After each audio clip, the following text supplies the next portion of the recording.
Meus caros, muito boa noite. Retomando então as nossas atividades, nós vamos dar início à segunda das quatro partes. Boa noite, Beatriz, como vai? A segunda das quatro partes dessa aula de número 12 sobre teoria geral do negócio jurídico, artigo 104 a 114 do Código Civil. Eu vou começar a compartilhar minha tela com vocês, como de costume, e já damos prosseguimento então às nossas atividades. Boa noite, Elias, como vai? Tudo bem? Minutinho só que eu já vou dar início então às nossas atividades, tá? Um minutinho.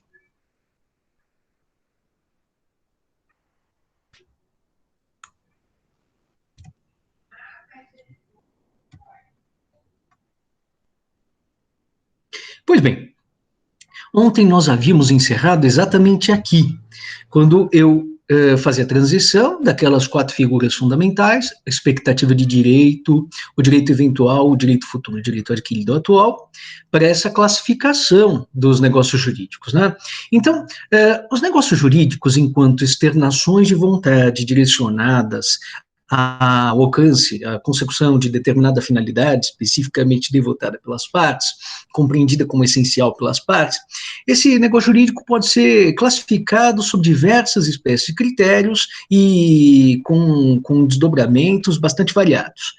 No que diz respeito ao número de partes da emissão da declaração de vontade, os negócios jurídicos podem ser considerados unilaterais, bilaterais ou plurilaterais. Na verdade, aqui eu tomo em consideração o número de cabeças e pediria a vocês que tomem muitíssimo cuidado, porque provavelmente essas expressões, unilateralidade e bilateralidade, estão sendo ou serão abordadas pelo professor Elcio Madeira em Direito Romano. Na verdade, não se trata de uma dissonância entre direito civil e direito romano. Não, não é isso. É que a palavra unilateralidade, bilateralidade ou plurilateralidade, quando atrelada a negócio jurídico, tem um sentido, e quando atrelada a contrato, tem um sentido diferente. Então, quando eu digo, por exemplo, que um contrato é unilateral, a minha preocupação está em diagnosticar quantas e qual o sentido das prestações inerentes a uma obrigação. Quando eu falo em negócio jurídico unilateral, a minha preocupação não está na quantidade de obrigações e na sua organização. A preocupação está em contar quantas são as partes, quantas são as pessoas que acabam externando sua manifestação de vontade por ocasião da celebração dessa declaração de vontade. Então, vamos tomar um exemplo. Eu pedi a vocês, no nosso encontro anterior, que buscassem, se possível, na internet, numa pesquisa rápida, um exemplo de procuração. Quando nós analisamos uma procuração, o que é que nós encontramos ali? Um documento, às vezes muito simples, às vezes um pouco mais complexo, por meio do qual um sujeito, chamado de representado, outorga poderes de representação a um representante, chamado de procurador. Quem acaba assinando essa procuração? Procurador e representado? Representado tão somente ou somente o procurador? Nos causa um pouquinho de estranheza nos depararmos com um documento que acaba envolvendo duas pessoas, pelo menos, né? E assinado tão somente pelo principal, assinado tão somente pelo representado e não pelo procurador. Mas por que isso? Porque a procuração não corresponde a um contrato. Ela é um instrumento para o cumprimento de um contrato. Muito utilizado para o cumprimento de um contrato. Nós vamos ter ocasião de falar a respeito disso na aula de número 13, incidentalmente. Eu não sou professor de vocês da parte de contratos. Vocês vão ter aula sobre isso no ano que vem com o ministro Paulo Dias Moura Ribeiro, em Direito das Obrigações. Agora, para o cumprimento de um contrato muito específico, chamado de contrato de mandato, existe a outorga, no mais das vezes, de poderes de representação, para que o mandatário seja, além de mandatário, de incumbido, representante do principal, do mandante, daquele que lhe deu essa incumbência. E, por isso, existe uma outorga de poderes de representação feita pelo principal, pelo mandante na outra relação, né, ao seu procurador, que, por meio do exercício desses poderes de representação, vai percutir a esfera jurídica alheia. Por isso, a procuração corresponde a um negócio jurídico unilateral. E por que é um negócio jurídico unilateral? Porque nós só vamos encontrar uma manifestação de vontade. Mas, professor, vamos supor que uma ação venha a ser proposta contra você e contra a sua esposa. E aí vocês dois resolvam contratar um advogado só. E vocês outorgam uma única procuração na qual os dois assinam um instrumento, conferindo os poderes de representação a um único advogado. Bom, nesse caso, será uma procuração, mas será um negócio jurídico bilateral. E por que será bilateral? Porque eu tomo em consideração sempre o número de manifestações de vontade, o número de sujeitos que se manifestam por ocasião da externação da vontade.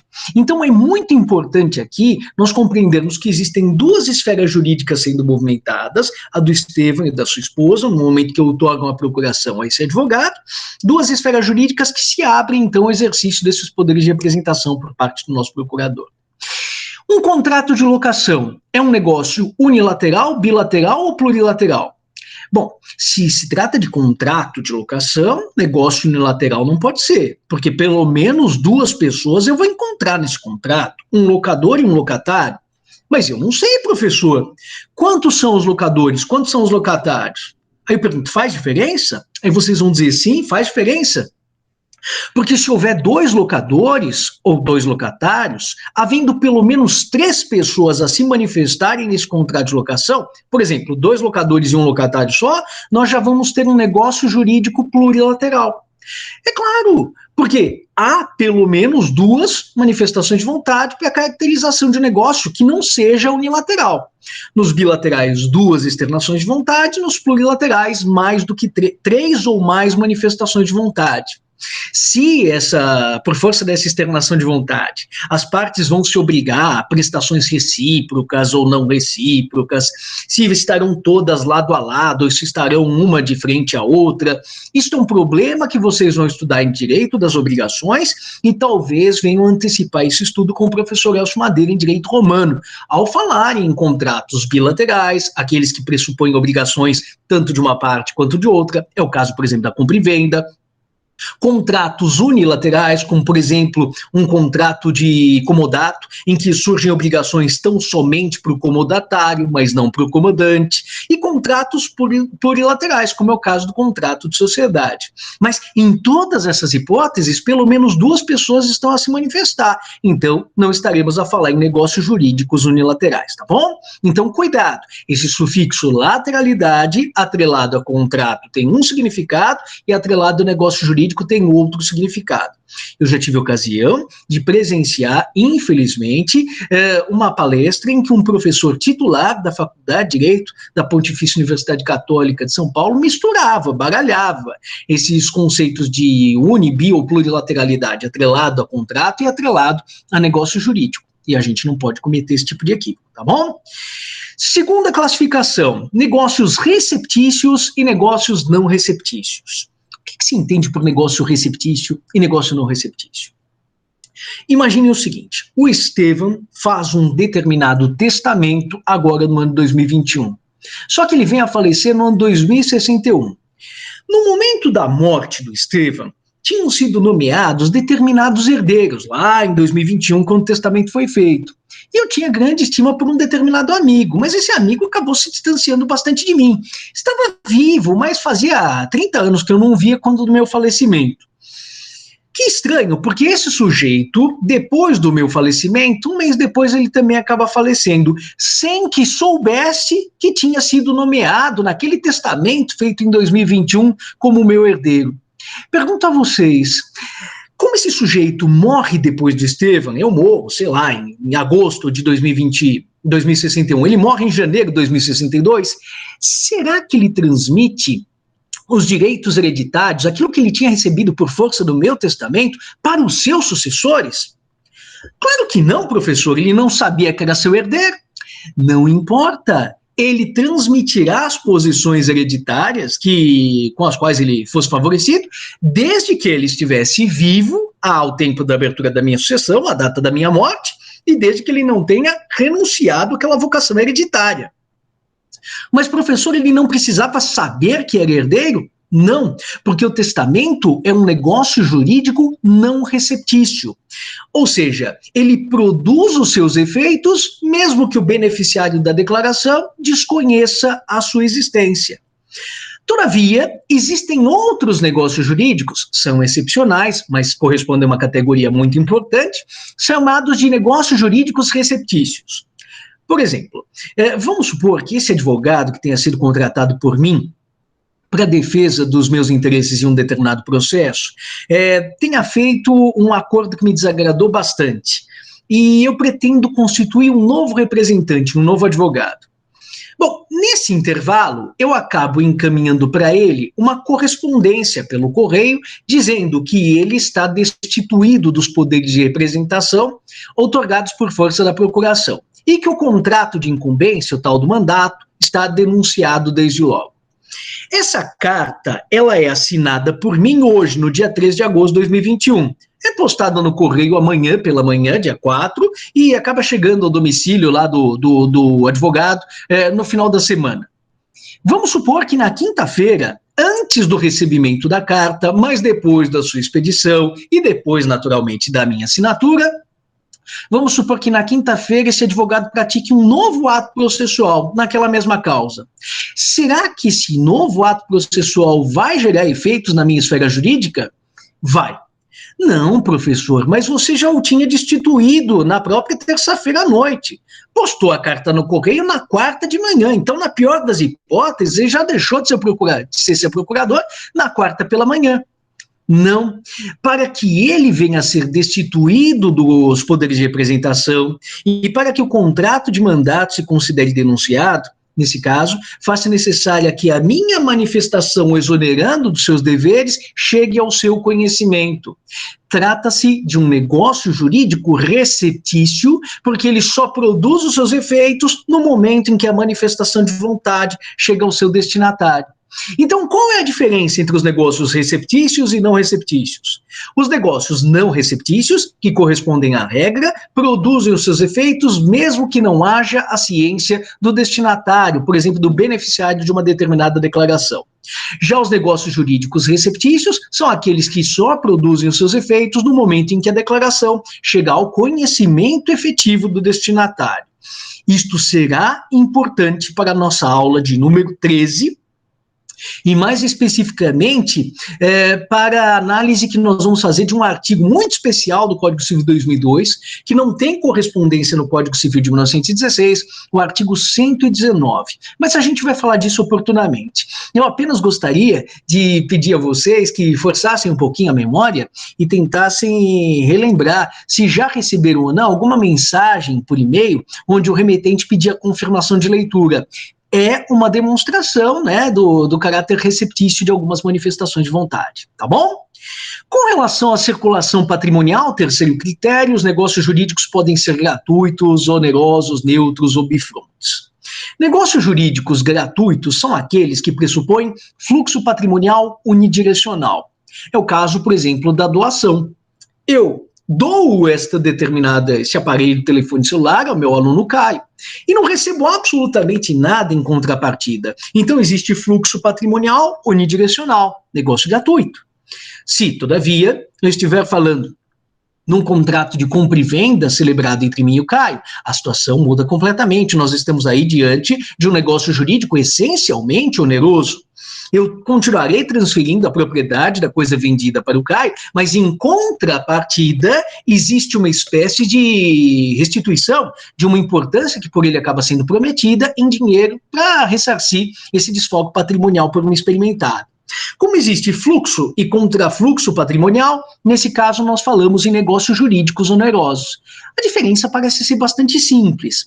Há que se tomar um pouquinho de cuidado, porque existem determinados negócios jurídicos chamados de bifrontes. Por que eles são bifrontes? Porque eles podem ser gratuitos e podem ser onerosos, a depender do que as partes queiram. É uma manifestação, por excelência,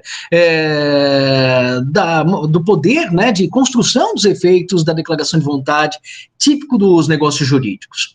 Por exemplo, um contrato de mandato, para que um advogado defenda os interesses do seu constituinte. O exercício dessa atividade pelo mandatário pode ser um exercício remunerado, então o advogado vai receber honorários, ou pode ser um exercício gratuito, uma advocacia pro bono que se faz para tutelar alguém que está em situação de necessidade. De toda forma, o contrato de mandato, assim como o contrato de mútuo, empréstimo de coisa fungível, assim como o contrato de depósito, são contratos que podem ser gratuitos e podem ser onerosos. Como eles admitem tanto a modalidade gratuita quanto a modalidade onerosa, eles são chamados de negócios jurídicos bifrontes. E o que se entende por negócios neutros? Negócios neutros são aqueles que não têm um conteúdo patrimonial imediato. Então, um testamento pode parecer à primeira vista um negócio patrimonial, mas não. Eu posso, por meio de testamento, nomear tutor para um incapaz que efetivamente ficará órfão no momento do meu falecimento. Eu posso reconhecer paternidade por força do testamento. Uma adoção, por exemplo, um reconhecimento de paternidade viabilizados por escritura pública. Todas essas manifestações de vontade não têm um conteúdo patrimonial imediato. Isto quer dizer que quando eu adoto uma criança, eu quero constituir um vínculo filial com ela.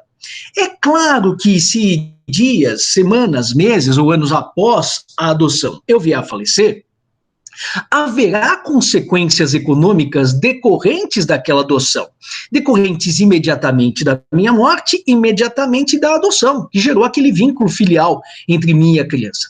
No entanto, eu não adotei para conseguir alguma vantagem patrimonial ou para proporcionar uma vantagem patrimonial para quem quer que seja. Por isso, nós dizemos que, neste caso, nós estamos diante de um negócio jurídico neutro, porque ele não tem, logo de cara, à primeira vista, qualquer conteúdo patrimonial imediato. No que diz respeito ao elemento que desencadeia a produção de efeitos, os negócios jurídicos normalmente são negócios jurídicos intervivos. Os seus efeitos acabam sendo produzidos enquanto as partes vivas estão. É possível, todavia, que sejam construídas algumas manifestações de vontade, cujos efeitos serão desencadeados pela morte de um dos envolvidos. É o caso, por excelência, do testamento. Mas também é o caso, por exemplo, do codicilo.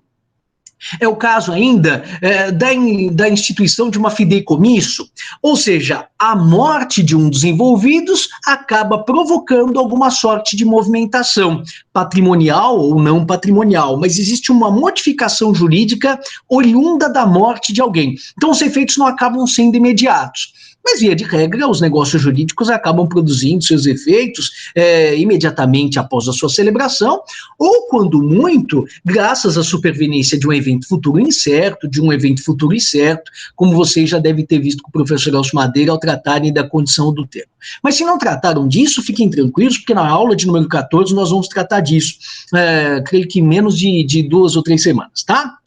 Negócios jurídicos principais e acessórios. Muito cuidado, se vocês tiverem, alguns alunos costumam fazer apontamentos nesses slides, né? Então, alguns alunos me pediram, professor, você pode dar uma dica de como a gente estuda?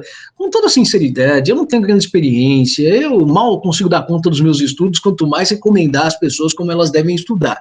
Agora, lógico, posso aqui dar os meus chutes e tentar auxiliá-los. Então, eu falei para os alunos, olha, comecem pela leitura da legislação, depois sigam pela leitura da doutrina e, finalmente, acompanhem os slides e tudo mais. E muitos alunos acabam imprimindo esses slides e fazendo alguns apontamentos. Bom, se for o caso de vocês, eu só pediria para que fizessem uma elisão, juntassem essas duas dicotomias, negócios principais e acessórios e negócios autônomos e derivados.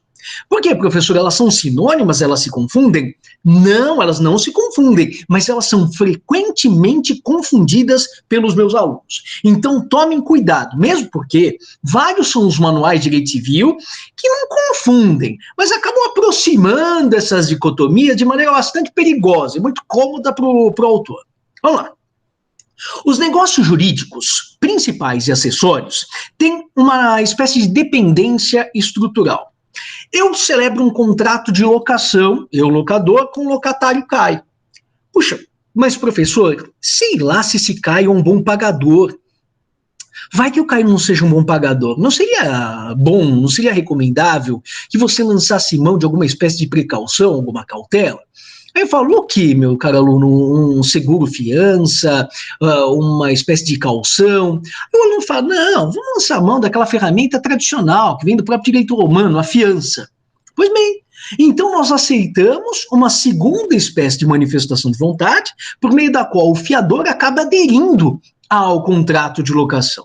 Então, nós vamos encontrar um contrato principal, que corresponde ao contrato de locação, e uma manifestação complementar, uma manifestação acessória, correspondente à fiança. Então, aparece um fiador como garante. Ele funciona como uma espécie de backup. Caso o locatário não cumpra a sua obrigação, num segundo momento, aí nós podemos, eu, na qualidade de locador, posso percutir o patrimônio do fiador. Então, lá em stand-by está esperando. Bom, agora vamos imaginar que o fiador seja uma pessoa idônea e plenamente capaz, mas o locatário, por quem ele se obrigava, fosse uma pessoa relativamente incapaz e que não tivesse sido regularmente assistida. Qual é a consequência prática disso? A consequência é que o contrato de locação é anulável, é inválido. Bom, se o contrato de locação é inválido, será que a fiança também será inválida? Não, professor, em linha de princípio, uma coisa é uma coisa, outra coisa é outra coisa. Uma coisa é a obrigação principal, uma coisa é o contrato de locação, outra coisa é a obrigação de garantia, derivada da manifestação do fiador. Não existe confusão. Existe. Por quê? Porque a obrigação do fiador acaba sendo acessória em relação à obrigação do locatário. E se o contrato principal é inválido, por via de consequência, a obrigação acessória, o negócio jurídico acessório, também será contaminado por essa invalidade. Então, aqui nós temos que compreender que, embora, no mais das vezes, o fiador e o locador, todos se manifestem no mesmo instrumento, nós estamos aí falando de duas obrigações diferentes. E essas obrigações, em linha de princípio, elas seriam inconfundíveis entre si, mas existe uma espécie de dependência estrutural, por força da qual a obrigação acessória acaba sendo atingida pela obrigação principal e pelas suas vicissitudes. Isso não é inteiramente uma novidade para todos nós. Eu tenho quase que certeza de que vocês se recordam de que na aula de número 11 nós falávamos no chamado princípio da gravitação jurídica. Por força do princípio da gravitação jurídica, o bem acessório segue o destino do principal, quanto à sua titularidade, quanto ao seu destino, especificamente, e quanto à sua natureza. Então, se a obrigação principal, se o negócio jurídico principal acaba sendo inválido, por via de consequência, o negócio acessório também o será. Porque existe essa dependência estrutural. No que diz respeito aos negócios autônomos e derivados, não existe dependência estrutural. Vamos imaginar, eu, Estevão, estou prestando os meus serviços para a Faculdade de Direito de São Bernardo do Campo, que é uma autarquia municipal. Mas vamos supor que fosse uma faculdade de direito privada.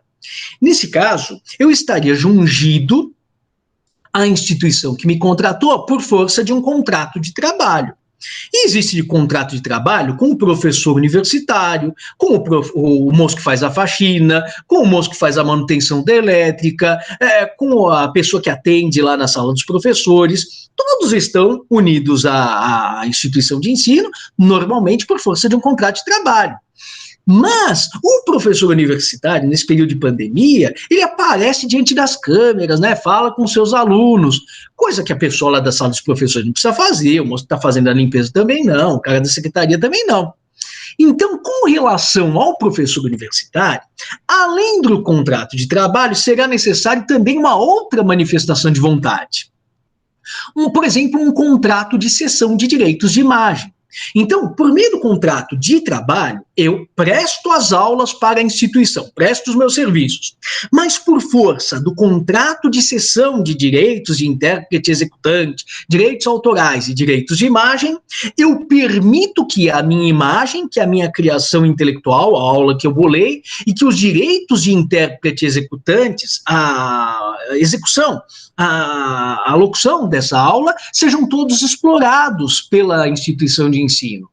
Notem que, nesse caso, esse contrato de cessão de direitos de intérprete executante, direitos autorais e direito de imagem, ele será referente, ele será celebrado, porque eu estou vinculado à faculdade por força de um contrato de trabalho. Não existe razão para que, isoladamente, eu só celebre o contrato de cessão de direito de imagem. Ele só se explica porque existe uma outra obrigação que o justifica. Ah, professor, como no caso da fiança em relação ao contrato de locação? Não.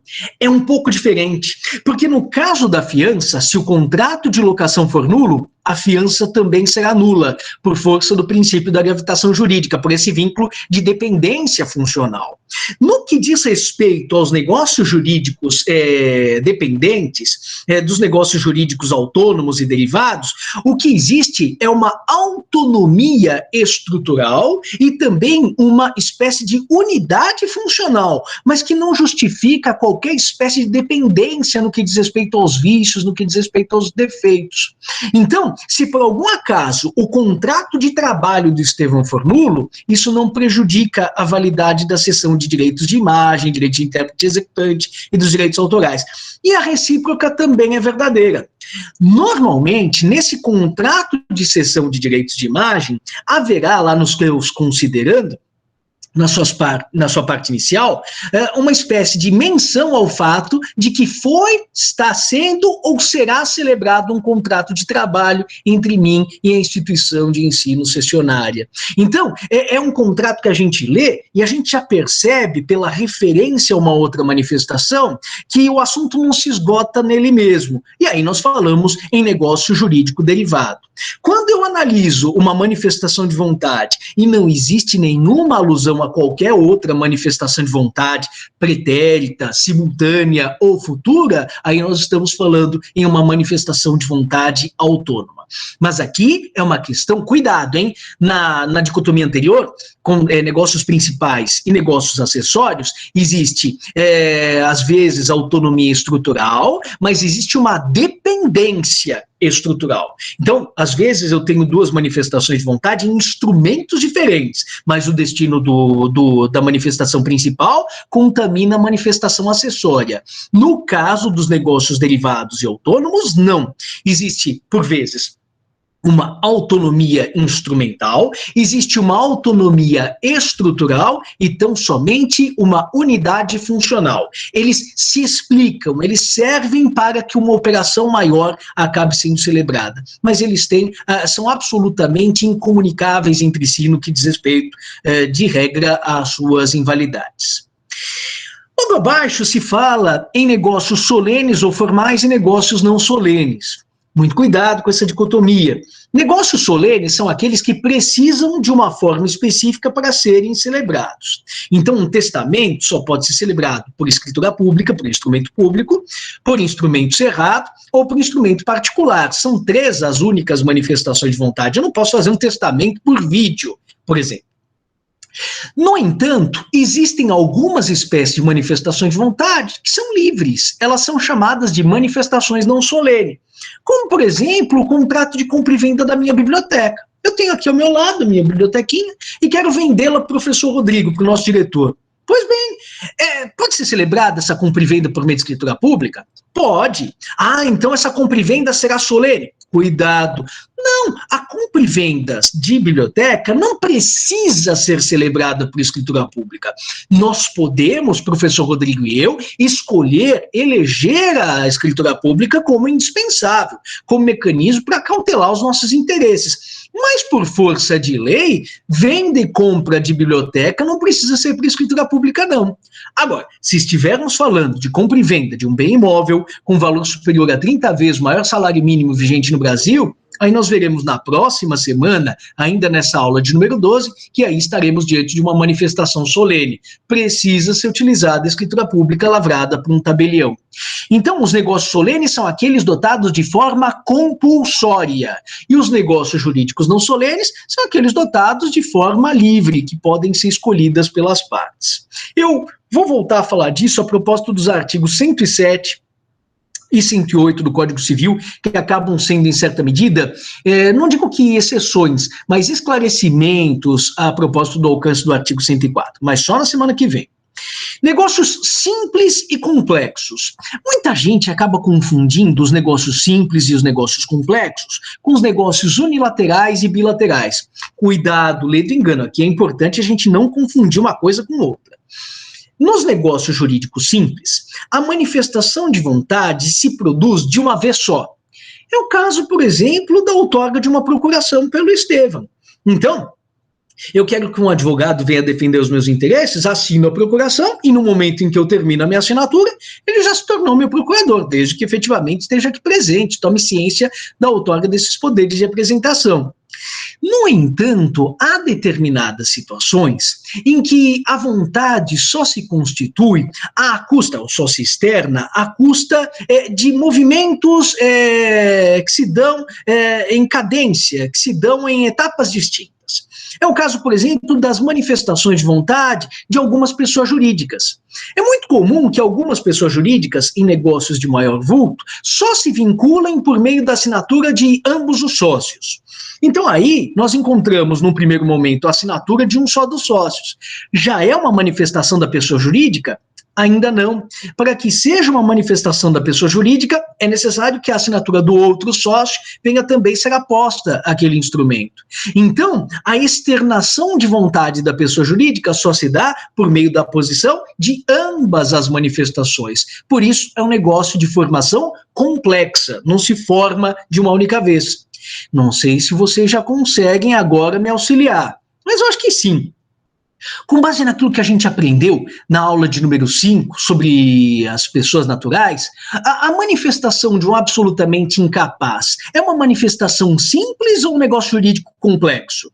De um absolutamente incapaz é um negócio jurídico simples. Por quê? Basta a assinatura do seu representante. Ah, mas isso também vale para o relativamente incapaz, não? Não, para o relativamente incapaz, vocês se recordam? Existem duas assinaturas para movimentarmos a esfera jurídica do meu filho, do Andrezinho, mas que agora, de ontem para hoje, de 8, saltou para 17 anos. Agora o André assina o contrato, mas ele precisa também da assinatura do assistente, para que a sua esfera jurídica seja movimentada de maneira definitiva, de maneira plenamente válida. Então, a manifestação de vontade do André pressupõe duas assinaturas, por isso estamos a falar em um negócio jurídico complexo, tá bom? A Beatriz levantou a mão. Beatriz, um minutinho só, deixa eu terminar de explicar todas as dicotomias e logo na sequência eu passo para a dúvida, tudo bem?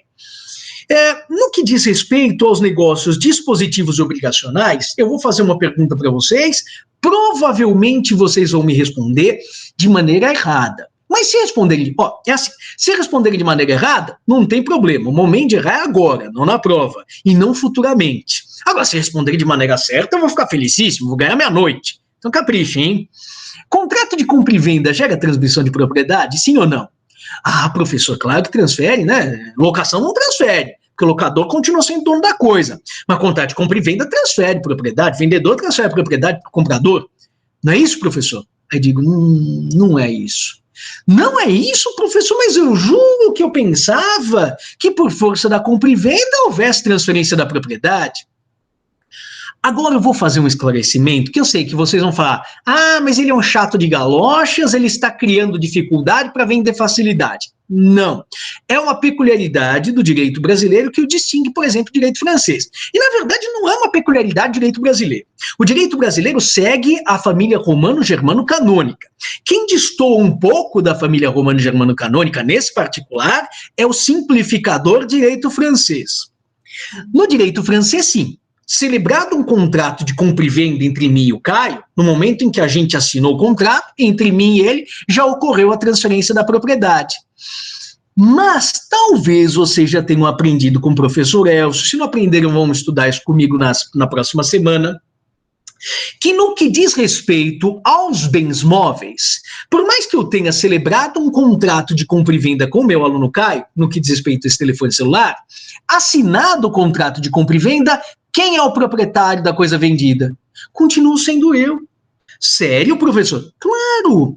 O contrato de compra e venda é um contrato voltado à transferência de propriedade. Ele se celebra para que haja a transferência de propriedade. Mas ele sozinho não transfere a propriedade. Ele precisa ser seguido de uma tradição em matéria de bens móveis, a tradício, a entrega com a intenção de alienação, ou precisa seguir do registro imobiliário, no caso dos bens imóveis. Sem que haja tradição mobiliária, sem que haja registro imobiliário, transferência da propriedade não se verifica. Por isso nós dizemos que no direito brasileiro, o contrato de compra e venda é meramente obrigacional. Não porque ele não se volte à transferência da propriedade. É esse o seu objetivo, mas ele não viabiliza, por si só, em si mesmo, a circulação de direitos.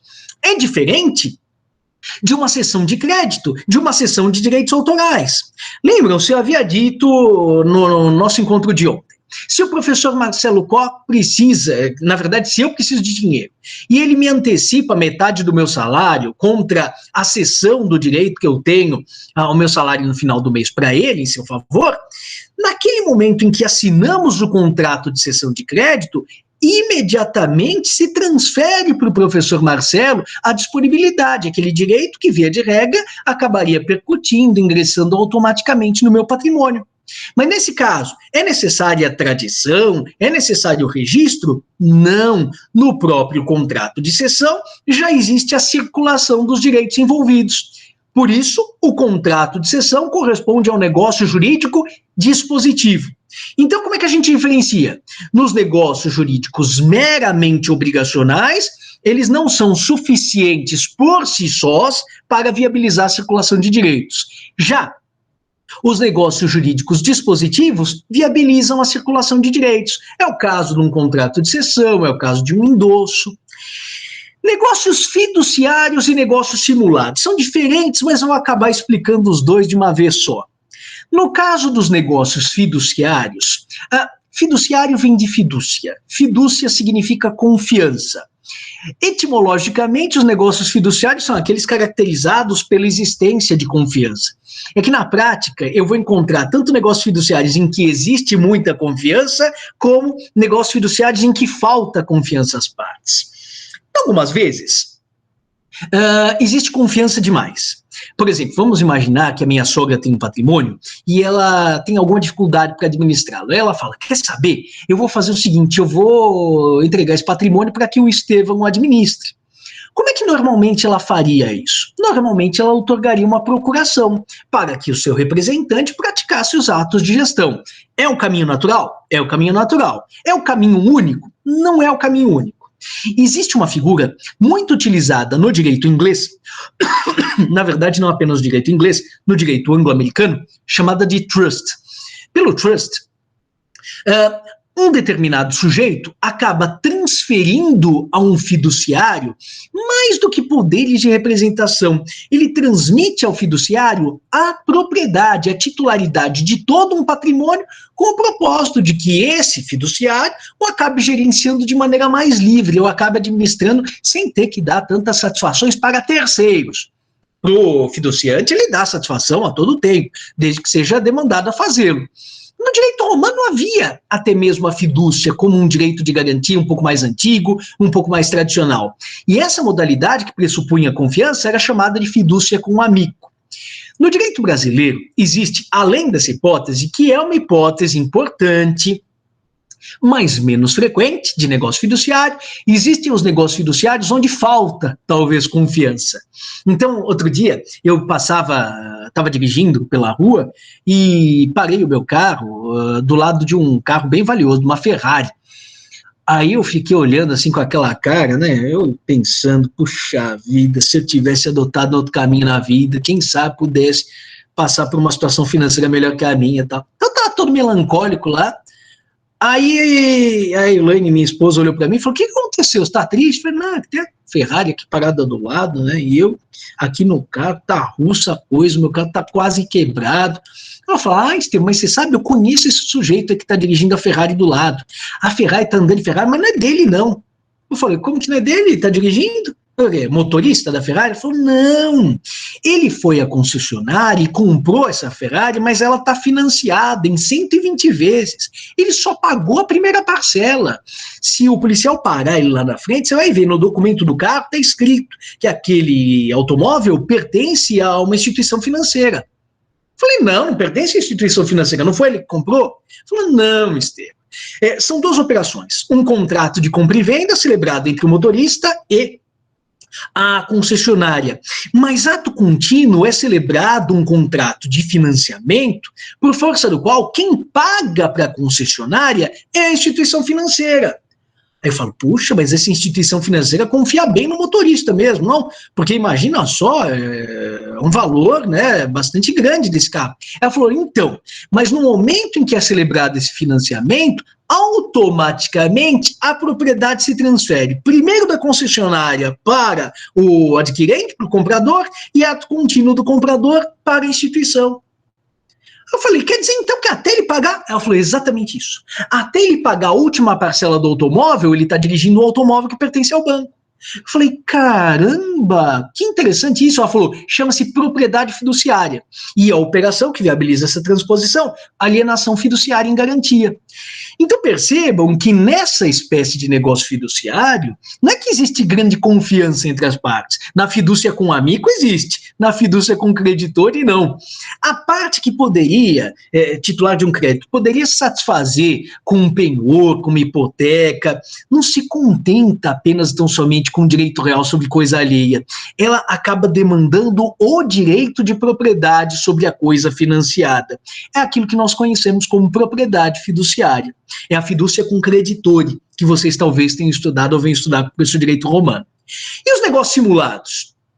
Os negócios simulados são aqueles característicos por uma dissonância entre aquilo que efetivamente é praticado pelas partes e aquilo que parece ser praticado pelas partes. Então, quando por alguma eventualidade eu tenho um escritório de advocacia e um funcionário diz assim, professor, eu queria que o senhor me mandasse embora. Eu falo, não vou te mandar embora, mas imagina, você é um excelente funcionário, gosto tanto de trabalhar com você. Aí ele diz, sim, eu sei que você gosta de trabalhar comigo, eu que não suporto. Eu falo, meu Deus, mas você não suporta trabalhar comigo? Ele, não, eu acho o senhor insuportável, eu acho o senhor um traste. Eu falo, puxa vida, então tá bom, pode pedir as contas, não precisa aparecer amanhã. Ele fala, então, eu gostaria de fazer isso, mas é que se eu pedir as contas, eu não consigo movimentar o meu FGTS. Então não tem como o senhor me mandar embora? Eu falo, infelizmente, por mais que eu goste efetivamente de você, eu não posso. Porque se eu mandar você embora, eu tenho que pagar uma multa sobre o seu FGTS. Ele diz, então, mas eu conversei com o meu advogado, ele falou o seguinte, o senhor finge que me manda embora, aí na frente do pessoal lá do sindicato, o senhor paga essa multa, mas saindo do sindicato, a gente vai numa padaria, num barzinho, e eu devolvo essa importância, mas daí eu consigo movimentar o FGTS, pode ser? Aí eu falo, não pode. E por que não pode? Porque estaria cometendo uma espécie de ilícito, e não apenas civil, hein? Uma espécie de ilícito criminal nessas circunstâncias. Agora, por que isso é importante para a gente? Porque nesse caso, haveria, se eu topasse essa operação, haveria um descompasso entre aquilo que foi praticado pelas partes e aquilo que parece ser praticado pelas partes. Para quem olha de fora, parece que eu mandei o sujeito embora. Para quem conhece a operação, sabe-se que efetivamente foi ele que quis se desligar daquela relação de emprego. Então, quando existe essa espécie de descompasso entre a vontade interna das partes e a declaração, aquilo que elas externam a terceiros, mas as partes estão plenamente cientes de que aquilo que elas externam não corresponde à sua vontade interna, aí nós estamos diante de uma simulação. Eu vou voltar a falar de simulação quando estivermos a falar do artigo 167 do Código Civil, na aula de número 16. É preciso que vocês tenham um pouquinho de paciência, tá bom? Beatriz, agora sim, vamos ver, qual é a sua dúvida, por gentileza? Ô professor, você tinha falado ali nos simples e complexos, que você deu até o exemplo do seu filho, dele chegar nos 17 e fazer suas vontades, só que sempre ter uma assinatura de um segundo. E se no caso ele fosse emancipado? Emancipado? Excelente! Artigo 5º parágrafo único do Código Civil, arrebentou a boca do balão, Beatriz, aí nesse caso se trata de manifestação de vontade única, negócio jurídico simples, tá bom? Aí não precisaria aí seria só a assinatura dele mesmo. Exatamente. Agora, desculpa, mas é que a minha missão como professor é criar problemas, tá? Tá Sim, bom. a manifestação dele num dos polos da relação, por exemplo, no polo do vendedor. Mas aí haverá necessidade de uma outra manifestação no polo do comprador, porque se trata, por exemplo, de um contrato de compra e venda. Mas do ponto de vista do vendedor, só ele mesmo. Tá certíssima, tá bom? Tá bom, obrigada. Imagina. Bom, agora eu queria falar sobre um segundo assunto e prestem atenção porque esse assunto é realmente complicado. Eu diria que agora nós estamos no ápice da aula de número 12. É o momento mais complicado, mas ao mesmo tempo, se passarmos daqui, a gente vai passar Daqui por diante, a aula de número 12 é sua descida e, quem sabe, até o semestre se torne bastante mais facilitado. Mas preciso que prestem muita atenção, porque isso que eu vou falar tem vinculação com a primeira obra que eu indiquei a vocês. Não sei se vocês se recordam, mas no primeiro dia em que nós nos encontramos, na aula de número 1, se eu falava dos momentos do fenômeno jurídico, eu recomendava uma bibliografia específica, o livro do professor Marcos Bernardes de Mello, Teoria do Fato Jurídico, Plano da Existência. Bom, teoria do fato jurídico, porque eu discordo completamente do Norberto Bobbio, no sentido de que uma teoria do direito, teoria geral do direito, se satisfaça única e exclusivamente com uma teoria da norma e uma teoria do ordenamento. Para Bobbio, uma teoria geral do direito se contém numa análise que contemple a norma individualmente considerada, como se fosse uma célula, e uma abordagem que tome, em via de consequência, os tecidos, os órgãos, os sistemas e o organismo em geral, que seria a chamada teoria do ordenamento jurídico. Então, aí eu considero as normas nas suas relações recíprocas. Na verdade, eu considero que a norma e o ordenamento como um todo são apenas uma parte do fenômeno jurídico. Mas ele só é posto em movimento no momento em que os fatos do mundo fenomênico acabam justificando a incidência das normas jurídicas. Fazendo-se aqui uma analogia muito grosseira e talvez inapropriada, a teoria da norma e a teoria do ordenamento corresponderiam isoladamente consideradas a um automóvel que eu deixo na minha garagem e fico contemplando. Tem muita gente, muito colecionador, que se satisfaz em contemplar o automóvel, mas aquele que quer utilizar o automóvel para poupar suas pernas, para ir ao supermercado no domingo, precisa tirar aquele automóvel da garagem e pô-lo em movimento. E quem coloca em movimento esse ordenamento jurídico, essas normas individualmente consideradas, acabam sendo os fatos da realidade concreta. E por isso uma teoria geral do direito pressuporia, a meu ver, e eu falo isso porque a matéria da saudosa professora Márcia Arnaud se chama Teoria Geral do Direito, do professor José Benedito Franco de Godoy também, este vivo, graças a Deus, mas se chama Teoria Geral do Direito, e pressuporia, a meu ver, uma teoria da norma, uma teoria do ordenamento, uma teoria do fato jurídico. Bom, de toda forma, teoria do fato jurídico. E o subtítulo do livro do professor Marcos Bernardes de Mello, Plano da Existência. Por que Plano da Existência? Porque, na verdade, o livro do professor Marcos corresponde a uma espécie de grande e, não diria que perfeita, mas muitíssimo bem acabada paráfrase dos 6 primeiros tomos do Tratado de Direito Privado escrito por Francisco Cavalcante Pontes de Miranda. Pontes de Miranda foi um dos mais importantes juristas brasileiros do século passado. Para muitos, o maior. Para mim, foi o maior do século passado. Eu polemizava com o meu falecido orientador de graduação, porque para mim o mais importante jurista brasileiro de todos os tempos foi Augusto Teixeira de Freitas. E esse meu falecido orientador dizia que foi o próprio Pontes de Miranda. Bom, Pontes de Miranda trocou correspondências com Einstein, fez reparos da teoria da relatividade, e o Einstein disse que muitos dos reparos, não todos, mas tinham sua razão de ser. Então não estou falando de alguém muito desqualificado. E o Pontes de Miranda dizia que o fenômeno jurídico só pode ser compreendido adequadamente quando se tem em consideração 3 planos diferentes. Um plano da existência, um plano da validade e um plano da eficácia. E existe um escalonamento, existe uma ordem. A primeira das etapas corresponde à superação do plano da existência. A segunda das etapas, a superação do plano da validade. E a terceira das etapas, o plano da eficácia. Eu dizia assim a vocês no nosso encontro de ontem, que, uma vez que estejam presentes todos os elementos descritos no suporte fático, lá no usucapião, posse continua, incontestada, animus domini, coisa passiva de aquisição para o usucapião durante o prazo de 15 anos, a norma jurídica vai incidir, não é isso? E aí, este suporte fático concreto se transforma em fato jurídico, e do fato jurídico se projetam efeitos que, no mais das vezes, correspondem a relações jurídicas, sujeito ativo, sujeito passivo, direito subjetivo, dever jurídico, comportamental, e assim sucessivamente. Isto é verdade. Só que esse fato jurídico que eu apresentava a vocês ontem, nós vimos que ele pode corresponder a fatos jurídicos em sentido estrito, pode corresponder a atos-fatos, pode corresponder a atos jurídicos em sentido estrito e a negócios jurídicos. E eu disse a vocês, olha, vamos deixar momentaneamente essas outras 3 categorias de lado e vamos nos concentrar única e exclusivamente no negócio jurídico. Negócio jurídico é uma externação de vontade que pressupõe discernimento, que pressupõe consciência, que pressupõe uma preorientação da vontade para a consecução de determinados objetivos, de determinadas finalidades, de determinados propósitos, de certos desdobramentos, certas consequências. Pois bem, no momento em que o negócio jurídico é praticado, eu preciso ter a certeza de que todos os seus elementos estejam presentes. Cuidado agora. Existe aqui, como eu disse a vocês, uma terminologia que eu não diria que é sagrada, mas é uma terminologia muito rigorosa. Quando houver a possibilidade de utilização de sinônimos, eu falarei a vocês, olha, aqui dá para utilizar sinônimo, mas via de regra não dá.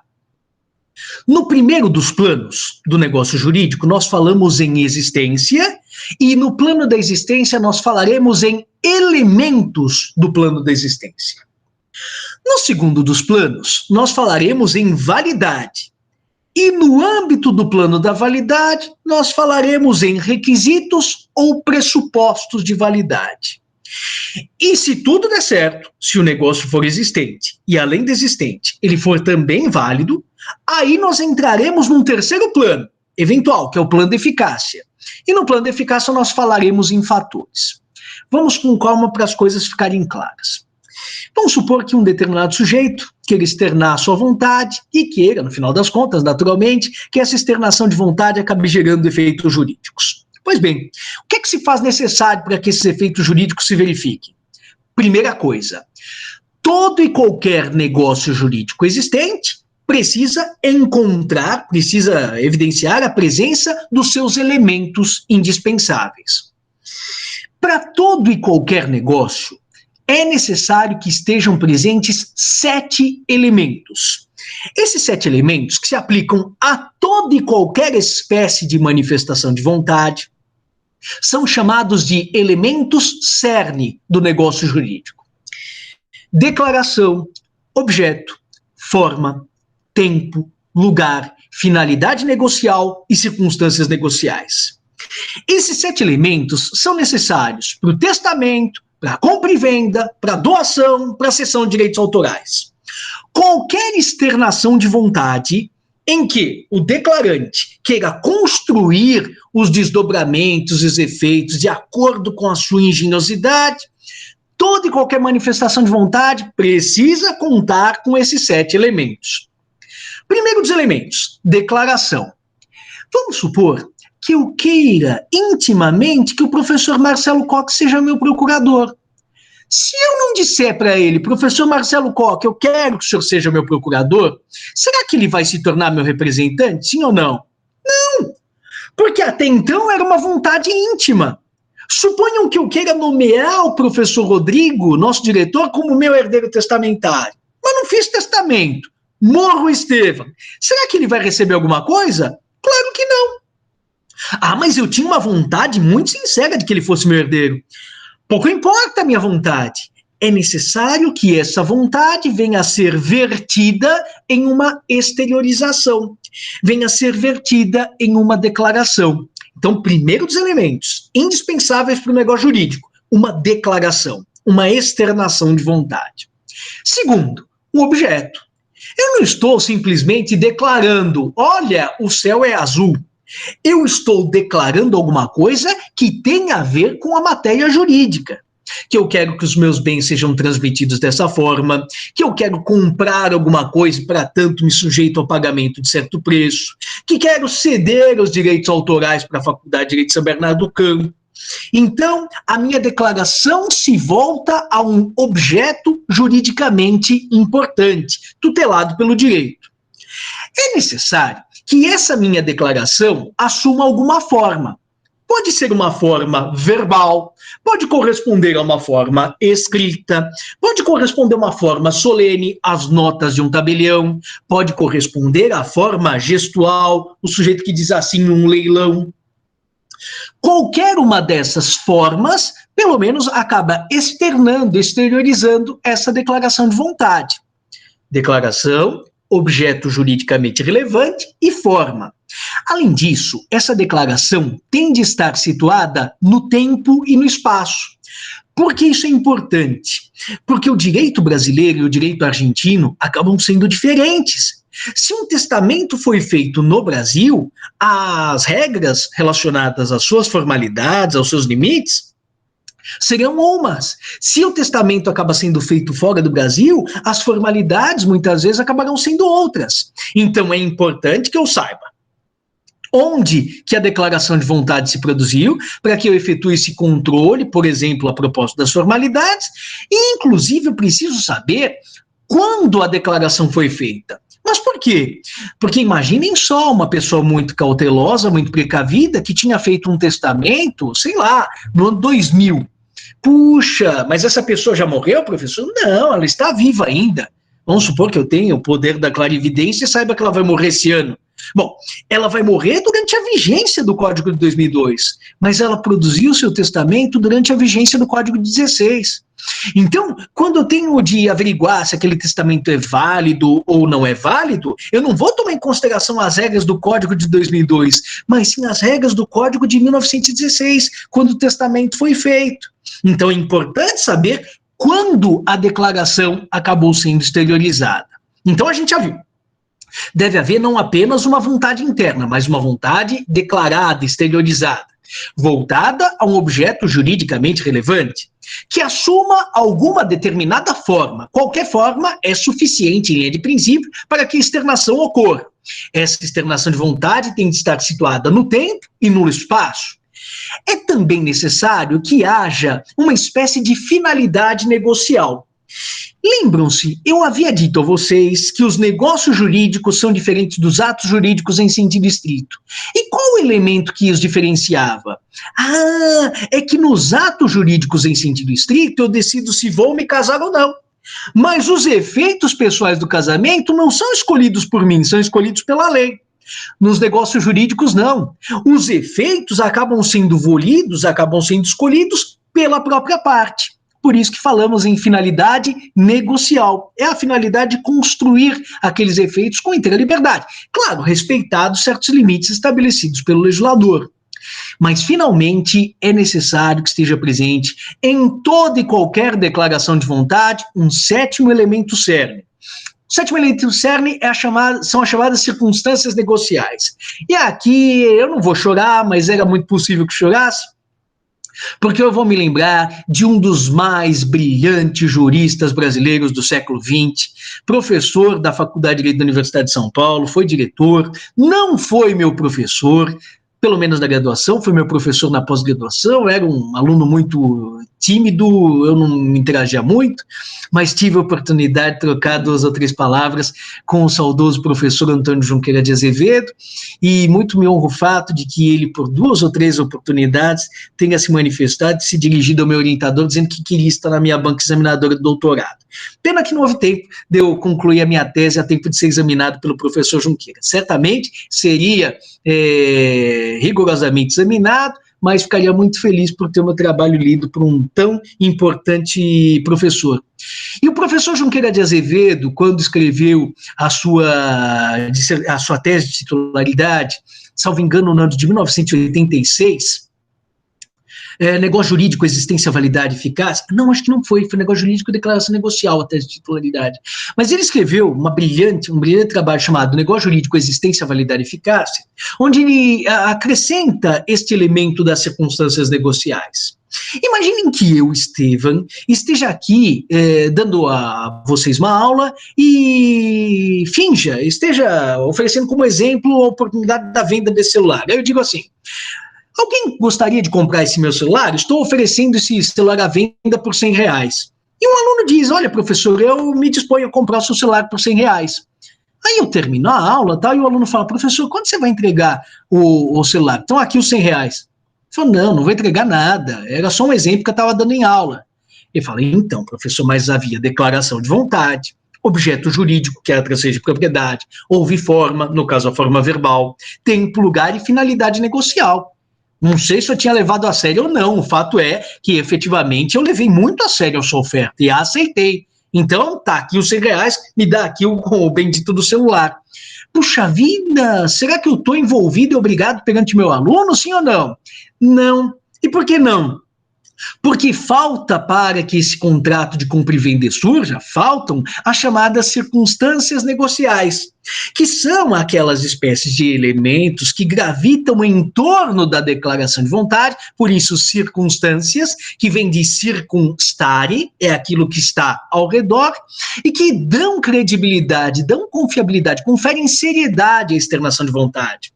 É por isso que dois atores, quando estão encenando o Mercador de Veneza lá no teatro, podem ficar tranquilos, viu? Porque ninguém vai tirar uma libra de carne do corpo deles durante a representação teatral, porque aquela é simplesmente uma espécie de pantomima, é um fingimento, é uma representação teatral, dramática, mas não é dotada das circunstâncias negociais que transformarão aquela espécie de contrato celebrado na representação, dia após dia, em um contrato juridicamente válido.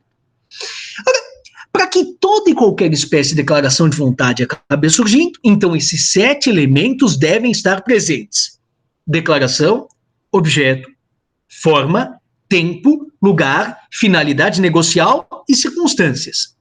Mas será que bastam essas 7 espécies de elementos? Depende. E depende do quê? Normalmente, esses 7 elementos são absolutamente suficientes. É o que se exige de toda e qualquer declaração de vontade.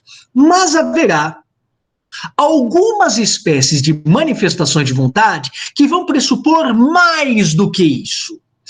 Eu não sei se o meu querido amigo professor Elcio Madeira já trabalhou com vocês a noção de contratos reais.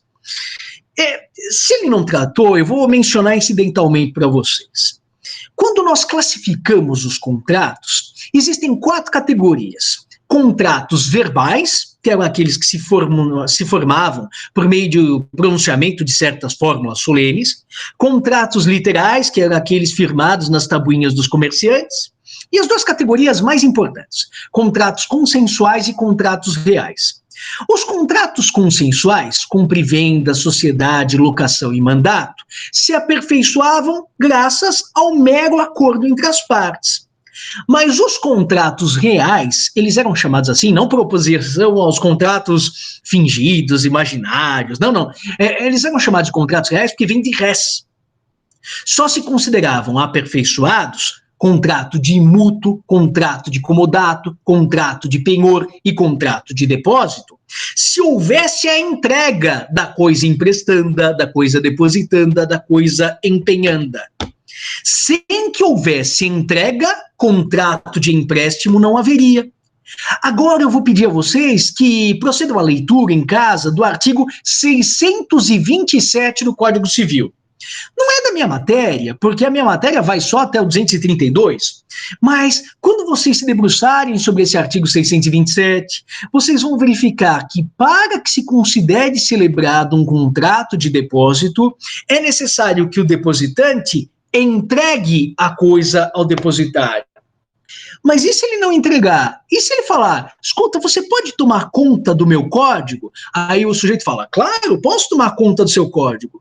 No momento em que houve este acordo, nós não estaremos diante de um contrato típico de depósito. Por quê? Ora, temos declaração, temos objeto, temos forma, temos tempo, temos lugar, temos circunstâncias negociais, finalidade negocial. Mas para os contratos reais se faz necessário, além desses elementos CERN, que são os elementos que se exigem em todas as oportunidades, um elemento chamado de elemento completante. No caso do contrato real, é a chamada entrega da coisa contratada.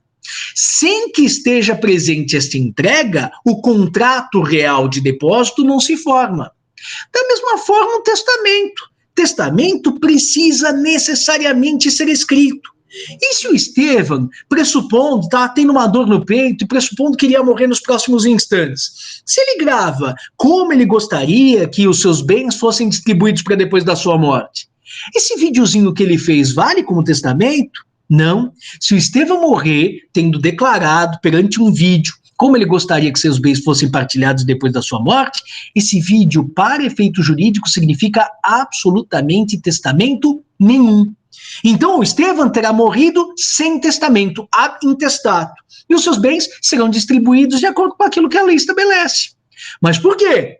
Porque aquela minha manifestação de vontade, diante do videozinho, era uma declaração com um objeto juridicamente relevante, dotada de uma determinada forma, situada no tempo, no lugar, com circunstâncias negociais, com finalidade negocial. Mas, para que testamento exista, ele precisa ser ou um testamento público, feito em notas de tabelião, ou um testamento cerrado, fechado, cosido pelo tabelião, ou um testamento particular, que não deixa de ser um testamento escrito.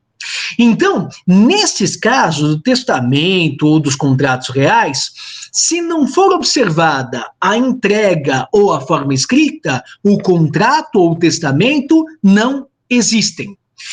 Vale dizer, lançando mão daquele exemplo que eu dei da usucapião, né, do A mais B mais C, não estarão presentes todos os elementos que constam do suporte fático abstrato da regra concebida pelo legislador.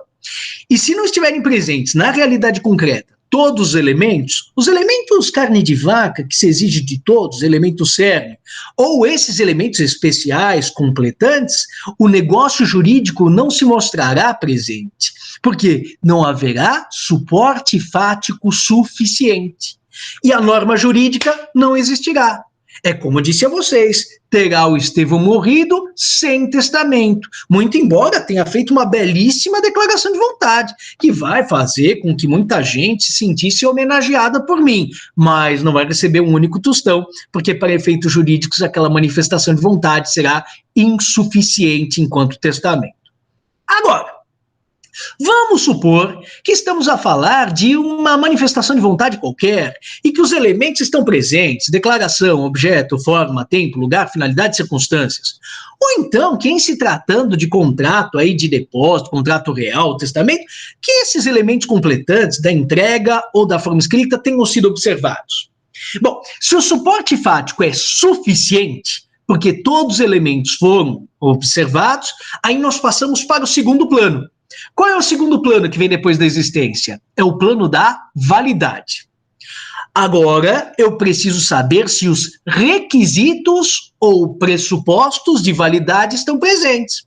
E quais são os requisitos ou pressupostos de validade de uma manifestação de vontade qualquer? São aqueles indicados no artigo 104 do Código Civil. Agente capaz, e se o sujeito não for plenamente capaz, precisa ser representado quando absolutamente incapaz ou assistido se relativamente incapaz, sob pena de invalidade. Se ele for absolutamente incapaz e não for representado, o negócio jurídico será nulo. Se ele for relativamente incapaz e não for adequadamente assistido, será anulável. É uma invalidade diferente. É necessário que o objeto seja lícito, possível, determinado ou ao menos determinado. Então, eu estou vendendo a minha biblioteca, um negócio possível, não estou vendendo tóxicos, não estou vendendo armas, não estou vendendo um chifre de unicórnio. Então, nessa circunstância, sim, o objeto é lícito, é possível e é determinado ou determinável. Existe um critério para determinação. E precisa ser observada a forma pré-estabelecida em lei. Vocês verão comigo na próxima semana que contratos que tenham por objeto a constituição de direitos reais sobre bens imóveis com valor superior a 30 salários mínimos precisam observar a escritura pública. E se não observarem a escritura pública, a consequência será a invalidade. Por quê? Porque não estarão presentes os pressupostos ou requisitos de validade genéricos. Tomem cuidado. Esses pressupostos ou requisitos de validade apontados pelo artigo 104 do Código Civil são os pressupostos ou requisitos de validade genéricos positivos. São genéricos porque devem estar presentes em todas as declarações de vontade. E são positivos porque eles precisam estar presentes.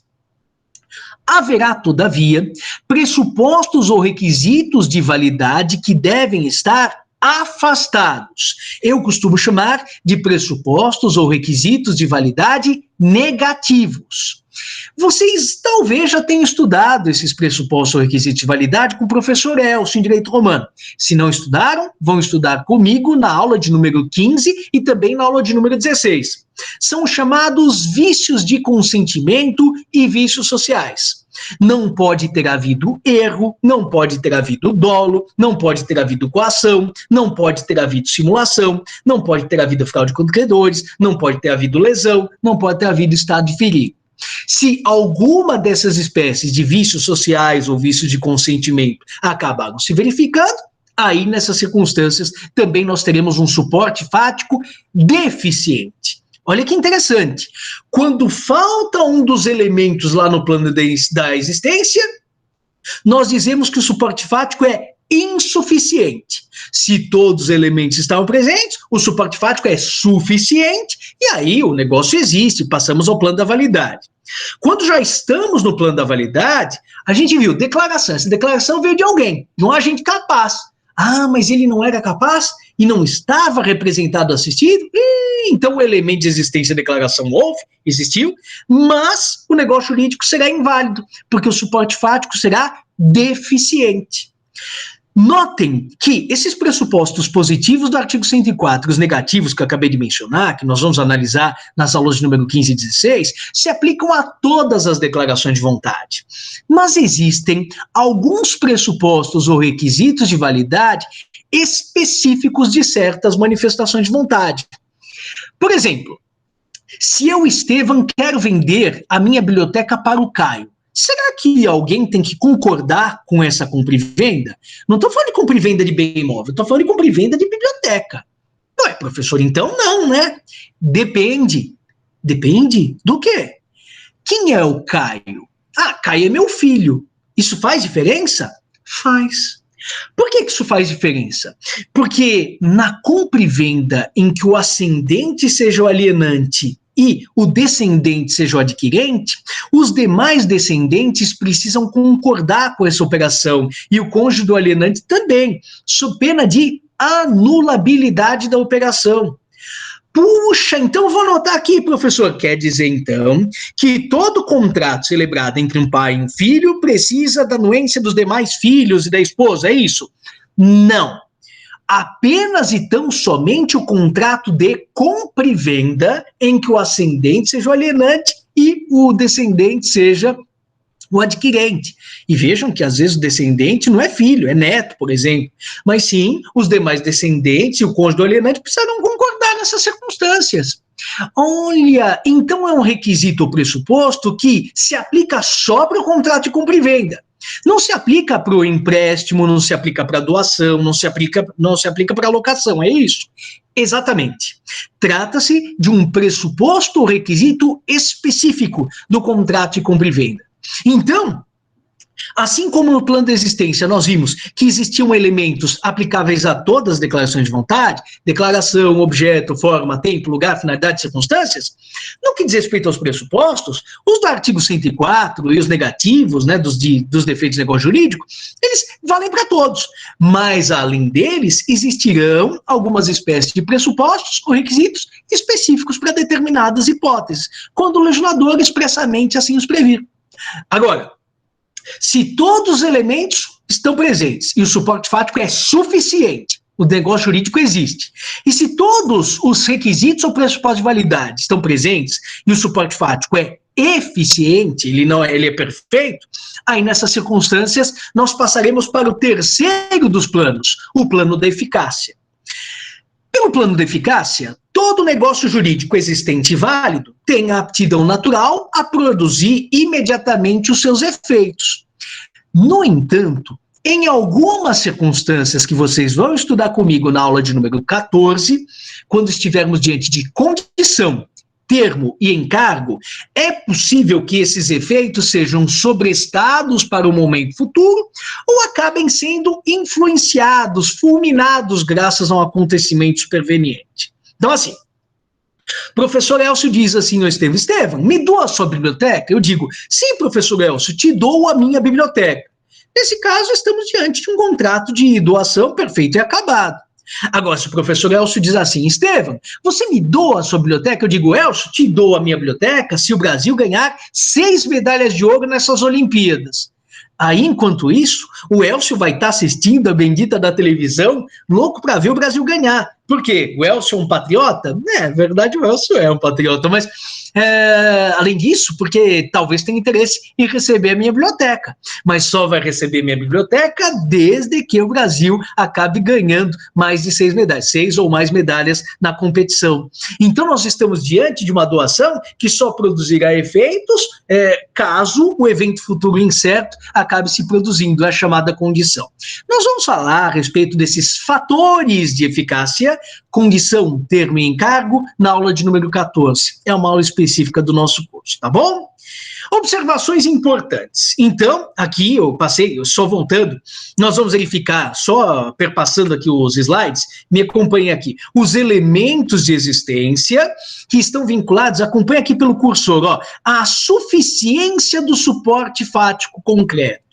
Os requisitos de validade, também acompanha aqui pela setinha, e que estão relacionados à eficiência do suporte fático. Se os requisitos não estiverem presentes, olha aqui, eu terei um suporte fático deficiente. Então o negócio existirá, mas não será válido. E aí, numa segunda espécie de crivo pelo qual o negócio tenha passado, então além de existente, considerado válido também, nós auscultaremos os fatores do plano da eficácia do negócio, para saber se ele vai produzir os seus efeitos desde logo, ou se então produzirá os seus efeitos dali a algum tempo. Daquelas 4 categorias que eu tinha mencionado a vocês, na aula de ontem, não sei se vocês se recordam, os fatos jurídicos em sentido estrito, os atos em sentido estrito, os negócios jurídicos, eu dizia que essas duas últimas, atos em sentido estrito e negócios jurídicos, tinham uma coisa em comum. Para as duas, eu precisava de discernimento, para as duas eu precisava de consciência, para as duas eu precisava de antevisão dos resultados da externação de vontade. Para as outras, não. Eu dizia a vocês, né, que a enxurrada levava meu carro embora e os efeitos se produziam, houvesse vontade minha ou não nesse sentido. E com relação aos atos fatos, dava o exemplo do Andrezinho, que se tornava titular do baldinho, com moedas de ouro, mesmo que não estivesse com o seu representante ao seu lado. Essas duas categorias primeiras, os fatos jurídicos em sentido estrito e os atos fatos, elas só trabalham com os dois planos extremos, o plano da existência e o plano da eficácia. É uma categoria, são categorias banguelinhas, vamos dizer assim. Se todos os elementos de existência estiverem presentes e a norma jurídica incidir sobre o suporte fático, imediatamente se produzem os seus efeitos. Não haverá nenhuma espécie de investigação sobre a presença dos requisitos ou pressupostos de validade, genéricos ou específicos. Agora, as duas categorias que mais nos importam, os atos jurídicos em sentido estrito e os negócios jurídicos, passam por esses 3 planos: plano da existência, plano da validade e plano da eficácia. Então, para essas duas categorias que mais nos importam, vale toda essa consideração que eu fiz antes de avançar com os slides de vocês, tá bom? Aqui eu pediria uma atenção muito grande de vocês para esse último alvéolo dessa transparência. Aqui, ó, é tradicional na doutrina. Por quê? Porque aqui vocês vão ver que no capítulo 7 ou 8 do livro Curso Elementar de Direito Romano do professor Thomas Marchi, se fala em elementos do ato jurídico. E se fala em elementos essenciais, elementos naturais e elementos acidentais. Bom, com cuidado, o que é elemento para o professor Thomas Marchi não significa a mesma coisa, aquilo que é elemento para o Estevam nas suas aulas, tá? Cuidado para evitarem as confusões terminológicas. Para o professor Thomas Marchi, elementos essenciais são os elementos de existência do nosso negócio jurídico. Até aí, estamos absolutamente de acordo. Aquilo que ele chama de elementos acidentais, condição, termo e encargo, nós vamos designar na matéria de direito civil fatores de eficácia. Esses que estão aqui, ó, em ciminha na transparência. E o que ele chama de elementos naturais do negócio jurídico são as chamadas regras dispositivas. Vocês se lembram das regras dispositivas que nós trabalhamos há muito tempo, lá na aula de número 2? Na aula de número 2 eu dizia assim, tem algumas dicotomias, direito objetivo e subjetivo, direito natural, direito positivo, direito subjetivo e objetivo, direito imoral, mas a dicotomia mais importante, normas cogentes e dispositivas. As normas cogentes são inafastáveis e as normas dispositivas, bom, se ninguém se manifestar, elas se aplicam. Mas se eu quiser afastá-las, eu posso afastá-las. Pois bem, os elementos naturais são essas regras dispositivas no que diz respeito ao negócio jurídico. Se ninguém as afastar, elas vão se aplicar, mas elas podem ser afastadas de acordo com a vontade dos interessados. Então, eu só faço esse esclarecimento porque durante anos eu fui monitor de direito romano, durante alguns anos eu tive a oportunidade de lecionar essa matéria. Gosto muito desse assunto, mas aqui aquilo que acaba sendo mencionado pelo professor Tomás Mark não se confunde inteiramente com aquilo que vem a ser mencionado na aula de Direito Civil, tá? Cuidado para evitar as confusões terminológicas. As disciplinas de Direito Civil e Direito Romano são irmãs, mas elas são gêmeas, vamos dizer assim, bivitelinas, não univitelinas. Então elas têm fenótipos bem diferentes.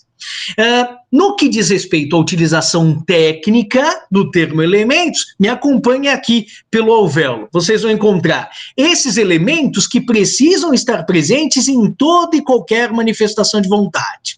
São os elementos cerne, esses 7. Declaração, tempo, lugar, objeto, forma, finalidade e circunstâncias negociais. Em alguns manuais, alguns professores falam em 3 elementos cerne, outros falam em 4. Bom, para mim são 7. Vocês fiquem com a posição que lhes parecer mais adequada. Se eu perguntar a vocês quais são e quantos são os elementos cerne, aí vocês respondam aquilo que bem entenderem, adotando sempre algum autor como referência, tá? Agora, cuidado. Além desses elementos cerne, que são demandados em toda e qualquer espécie de declaração, nós vamos encontrar, dê uma olhadinha aqui no segundo alvéolo, os elementos completantes, que são aqueles demandados em situações específicas. É o caso da entrega no que diz respeito aos contratos reais. Por isso que eu pedi a leitura por parte de vocês do artigo 627 do Código Civil. E se tiverem a curiosidade, deem uma olhadinha, acho que é artigo 579 do Código Civil, a disciplina do contrato de comodato. Deixa eu verificar aqui. 579.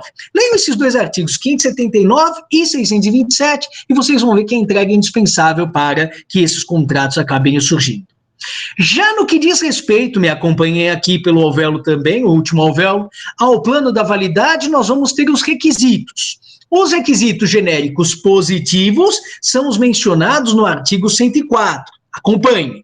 Agente capaz, objeto lícito, possível determinado ou determinável e forma prescrita ou não defesa em lei. Mas voltando aqui no slide imediatamente anterior, olha lá na partinha final. Em alguns casos específicos, serão demandados requisitos ou pressupostos especiais. É o caso da compra e venda de ascendente a descendente, por mim mencionado a vocês. E o suporte para a aplicação dessa regra é o artigo 496, mencionado na última linha dessa transparência. Se possível, todos esses artigos por mim mencionados incidentalmente durante a aula deverão ser lidos, tá bom? Bom, os elementos, acompanhe aqui novamente pelos alvéolos, pelo segundo alvéolo. Os elementos são indispensáveis para que suporte fático suficiente exista e para que a norma jurídica incida. Se a norma jurídica incidiu, negócio jurídico existente haverá. Aí eu passo para os pressupostos ou requisitos do plano da validade e para os fatores de eficácia. Alguns autores chamam os pressupostos ou requisitos de validade e os fatores de eficácia de elementos complementares. Eu não gosto dessa terminologia, eu sou muito criterioso com relação a isso. Elementos de existência, requisitos ou pressupostos de validade e fatores de eficácia. Mas não posso negar que alguns autores, aliás, bastante sérios, muitas vezes acabam baralhando essa terminologia, o que me desagrada bastantíssimo. Fazendo aqui uma espécie de consulta rápida a vocês. É uma coisa que vocês não têm obrigação de saber, mas eu já mencionei tantas vezes que talvez vocês já saibam. No que diz respeito à incapacidade, se o incapaz se manifesta não estando assistido ou representado, qual será a consequência? Bom, aí a consequência será a invalidade da manifestação de vontade. Mas cuidado, se um absolutamente incapaz não é representado, essa invalidade é uma invalidade de maior porte, chamada de nulidade. Nós vamos estudá-la a propósito do artigo 166 do Código Civil, na aula de número 16. Todavia, se nós estivermos diante de uma incapacidade relativa e o relativamente incapaz não for assistido, aí nos termos do artigo 171 do Código Civil, a hipótese será de anulabilidade, que é uma invalidade de menor porte. Então, 166, inciso primeiro, 171, inciso primeiro, nós vamos estudar isso futuramente na aula de número 16, depois da realização da nossa terceira prova.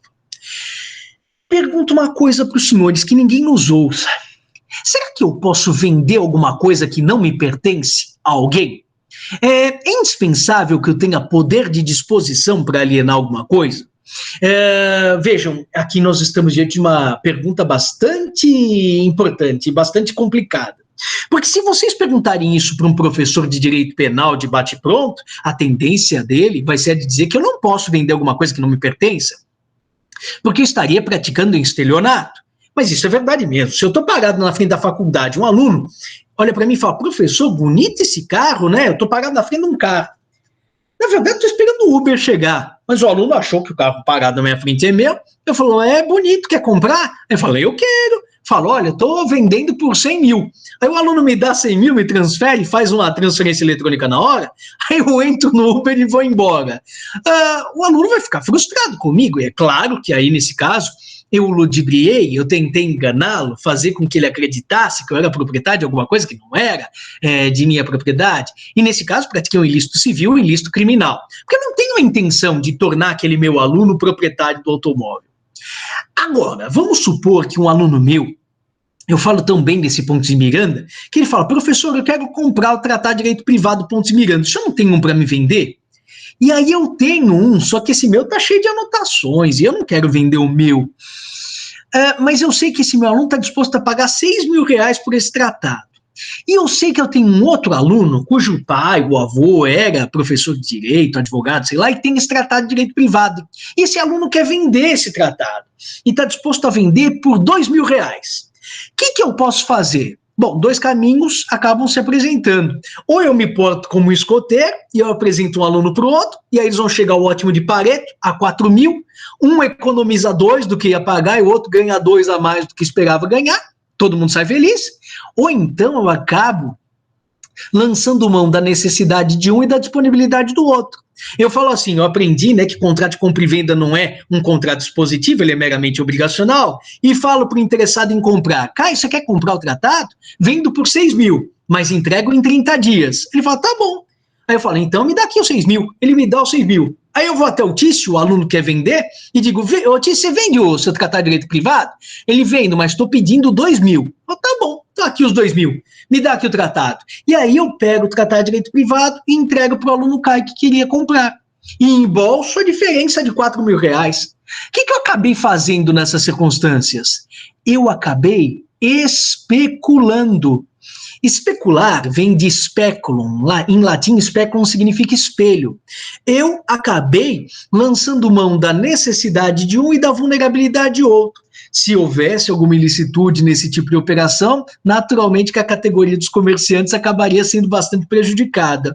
Não, desde que eu tenha a intenção de fazer o Caio proprietário do objeto que ele acabou comprando, ainda que no momento da compra e venda aquele objeto não me pertencesse, não haverá nenhuma espécie de ilicitude no que diz respeito a essa operação.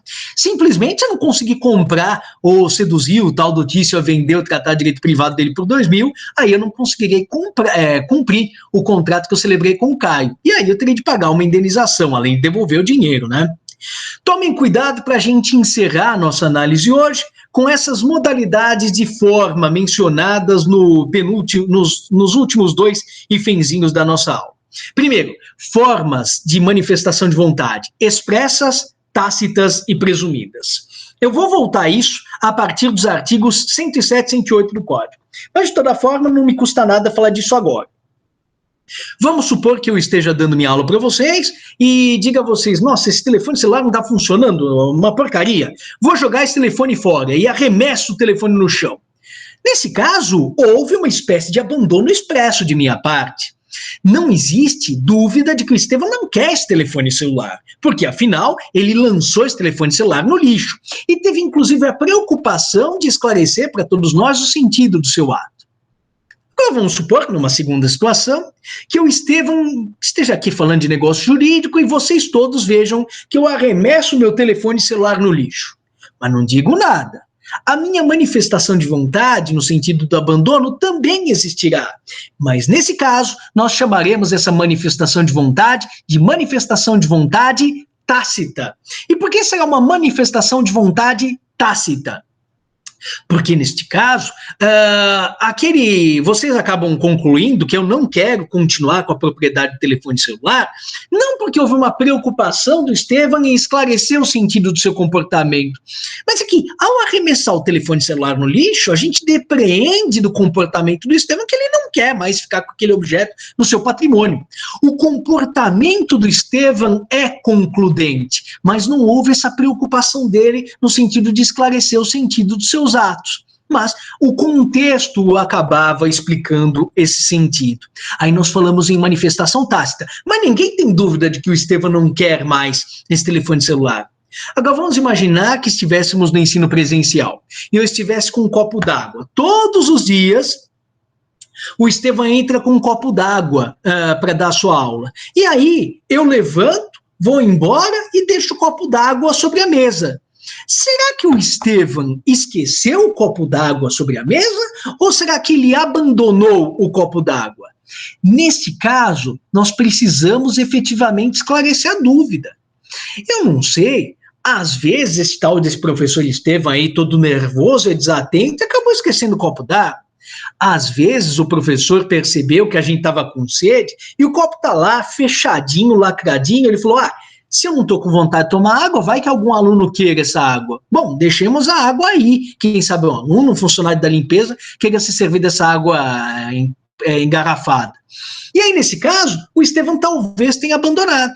Mas se a gente, ao sair da sala, percebe que existe um cartaz, um aviso afixado na parede dizendo: todos os objetos deixados no interior da sala de aula serão considerados abandonados após a saída do seu titular da sala de aula, aí nesse caso, o ordenamento jurídico atribui um sentido àquele comportamento que do ponto de vista fenomênico seria duvidoso.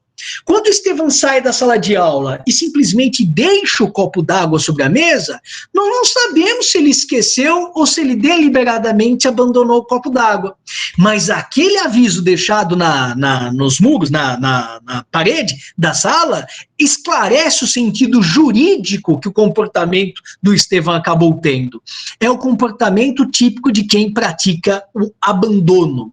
Se vocês tiverem curiosidade, eu sugeriria a vocês, mas desde que seja do interesse de vocês, a leitura do artigo 1276 do Código Civil.